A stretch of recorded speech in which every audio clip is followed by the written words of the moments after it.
Welcome to Chalk Talk, the podcast where we dive deep into the topics that matter most to family-owned businesses, entrepreneurs, and anyone navigating the complex world of business. I'm Tiffani Carter. I'm here with Rory Sheppard. We're excited to bring you insights, strategies, and discussions that reflect the very essence of what we do here at ActionCOACH of West Texas. Welcome, Rory. Glad to have you back on the podcast. Well, thank you, Tiffani. Happy to be here. I know you are. It's always fun. So we've been talking a lot about recruiting and hiring. I believe you've got some tips for helping build your ideal dream team. Yeah, so I think, again, as we talk about, hiring the right people, wouldn't it be great to set a bar even higher to say, I don't just want somebody that'll stay. I want more than someone who will just show up and do the work. But, if I could aspire to having a dream team, what would that look like? And so we're going to go back to Jim Collins, Good to Great. And he talked about getting the right people on the bus. He had 5 kind of key characteristics of those people that I think are rock solid things that we should be thinking about. And he starts each one of these sentences with the right people are. So the right people are good communicators. The right people are problem solvers. The right people are self-directed. The right people are team players. And the right people are motivated learners. Man, that's a great list. And so I think any or all of those 5 we could talk about today, but good communicators, problem solvers, self-directed team players who are motivated to learn. Man, if that was the list that we said every time we're going out to look at hiring somebody or bringing them on the team, that's what we're looking for. I think we're going to have a pretty good team. Yeah, I love it. The last time we talked, we discussed how a hiring manager most of the time will make a hiring decision in the first 4 minutes.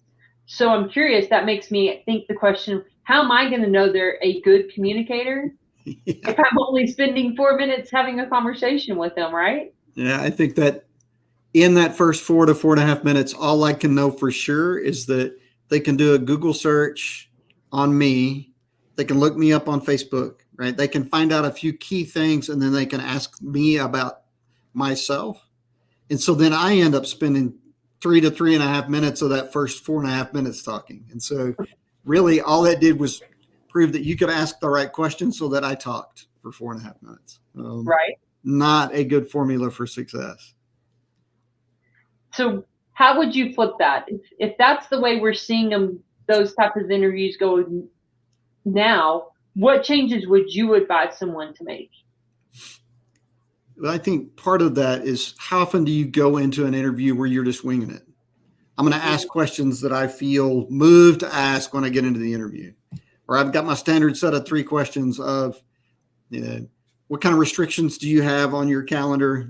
Can you work on the weekends, right? I've got 3 things that I want to know, and then I don't ask anything else. But I think we often want to push back against scripts. We want to push back about being too regimented in that interview process. And I'm not saying you have to ask the exact same question in the exact same order, but I need to know more than what's on your resume. So what questions am I asking?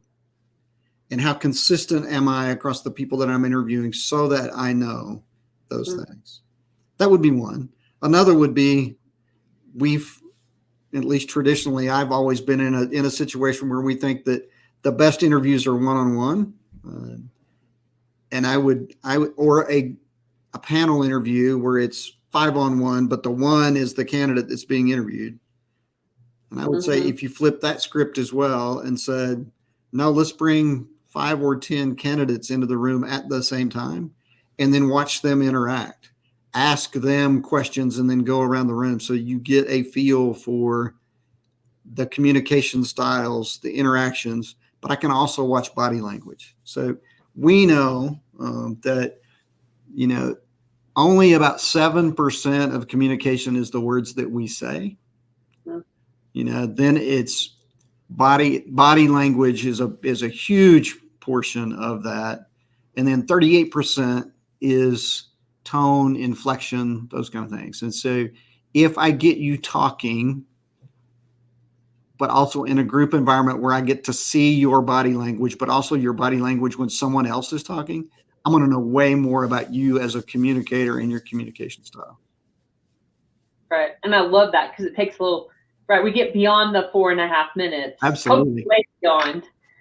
So people will start to let their guard down as well. I get to a better reflection of who they really are. Yeah. Sometimes the best resume is not the best team player when you get them in a room where they think they're better than everybody else. And you can see that in a group interview where you'll never see it one-on-one.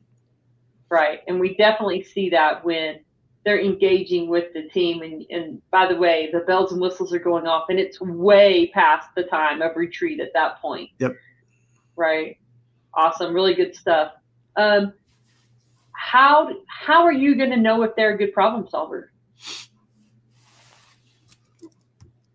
I'm halfway tempted to ask you that question back, but I had a feeling that was going to happen. Part of that would be, do you allow them to problem solve in front of you?